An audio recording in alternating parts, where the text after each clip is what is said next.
यह श्री गजानन महाराज की एक कथा है, जिन्हें शेगांव के योगी के रूप में जाना जाता है। महाराष्ट्र के बुल्ढाणा जिले में शेगांव नाम का एक छोटा सा गांव है। यह कहानी 23 फरवरी 1878 की है, जब पहली बार गजानन महाराज वहां दिखाई दिए थे। वे उस वक्त एक युवा अवस्था में थे और एक कूड़े के ढेर के पास बैठकर भोजन के कण चुन रहे थे।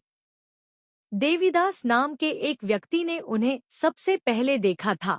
जब उन्होंने उनसे पूछा कि वे कौन हैं, तो महाराज ने कोई सीधा उत्तर नहीं दिया, लेकिन उनकी दिव्यता देखकर लोग समझ गए कि वे कोई साधारण मनुष्य नहीं हैं। महाराज हमेशा एक ही मंत्र का जाप करते थे, गण गण गणांत बोते, जिसके कारण उनका नाम गजानन पड़ा। इस मंत्र का गहरा आध्यात्मिक अर्थ है, आत्मा और परमात्मा एक ही है। महाराज ने कभी कोई ग्रंथ नहीं लिखा, लेकिन उनके जीवन के प्रसंग ही उनकी शिक्षाएं बन गए। उन्होंने अपनी योग शक्ति से कई चमत्कार भी दिखाए थे। एक बार उन्होंने एक सूखी लकड़ी को पल्लवित कर दिया था। दूसरी बार प्यासे लोगों के लिए उन्होंने खाली मिट्टी के बर्तन को पानी से भर दिया था। महाराज जानवरों के प्रति भी बहुत प्रेम रखते थे।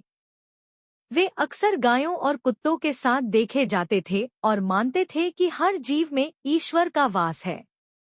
वे दिगंबर अवस्था में रहते थे और जो कुछ भी भक्त उन्हें अर्पित करते थे, उसे स्वीकार कर लेते थे।